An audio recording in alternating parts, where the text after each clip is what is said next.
नमस्कार दोस्तों, उषा की आवाज चैनल में आप सभी का स्वागत है। हमारी आज की कहानी है गर्व। कमरे से बाहर आती आवाज सुनकर वैशाली का दिल बैठा जा रहा था। सास सरला जी के रिश्तेदार उनसे सवाल किए जा रहे थे। हद करती हो भाभी, अपना इकलौता बेटा उनकी बेटी के हवाले कर दिया और उन लोगों ने कुछ भी नहीं दिया। आप बहुत सीधी हैं भाभी। मैं तो कहूँगी कि बहू लाने में आप ठगी गई। बहू भी कोई हूर की परी नहीं है। अरे इससे अच्छे और मालदार पार्टी के घरों के रिश्ते बताए थे मैंने आपके विवेक के लिए, लेकिन आपने ना जाने क्या देखा इस लड़की में और जिद पर ही अड़ गई कि यही आपकी बहू बनेगी, जबकि यह विवेक के आगे 19 ही है। आपने दहेज नहीं लिया, यह आपकी पसंद और आपके सिद्धांत, लेकिन हमें अपनी विदाई अच्छे से चाहिए। एक ही भतीजा है, अब हमारी भी 100 इच्छाएं हैं, उसे पूरा करना आपकी जिम्मेदारी है। ऐसे ही एक एक करके अधिकतर रिश्तेदार उलाना दे रहे थे। सबको बाहर ही छोड़कर सरला जी वैशाली के कमरे में आ गईं। उन्होंने देखा कि वैशाली कुछ सहमी सहमी सी है। उसके चेहरे पर डर साफ दिख रहा था। सरला जी वैशाली के पास गईं और उसे पानी का गिलास देकर पूछा, बहू क्या बात है, तुम डरी हुई क्यों हो? किसी ने कुछ कहा क्या? मम्मी जी, वे बाहर सभी रिश्तेदार। वैशाली आगे कुछ बोल ही नहीं पाई और रोने लगी।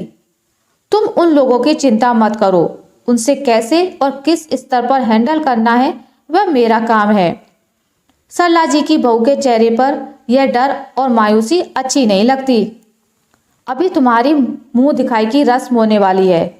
मैं तुम्हारे हाथ में जो भी रखूंगी वह तुम सामने बैठे रिश्तेदार को देकर पैर छूकर अच्छे से आशीर्वाद लेना, बाकी मैं सब संभाल लूंगी।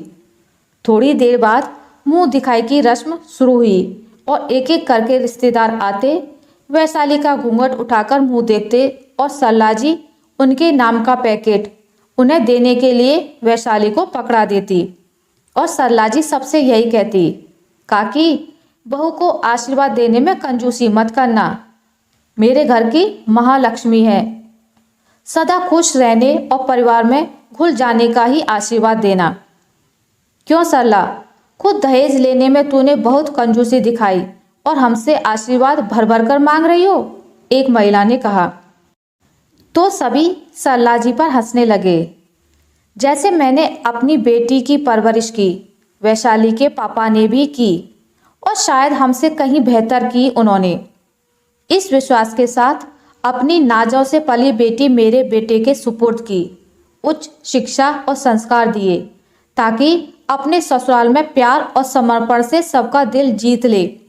दहेज लेकर मैं समधी जी की परवरिश का अपमान नहीं कर सकती। आप सभी के नेक में कमी हो तो बताएं, वरना मेरे घर की लक्ष्मी में कमी निकालने का हक मैंने किसी को नहीं दिया। सरला जी ने सभी रिश्तेदारों के सामने हाथ जोड़ लिए।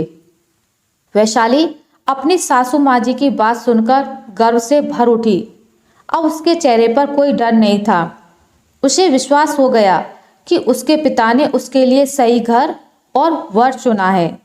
आशा करती हूँ आपको मेरी आज की कहानी अच्छी लगी होगी। अगर आपको मेरी ये कहानी अच्छी लगी है तो इसे लाइक करें, ज़्यादा से ज़्यादा शेयर करें, और अगर आप मेरे चैनल पर नए हैं तो इसे सब्सक्राइब करना ना भूलें। मिलते हैं एक नई कहानी के साथ, तब तक के लिए नमस्कार।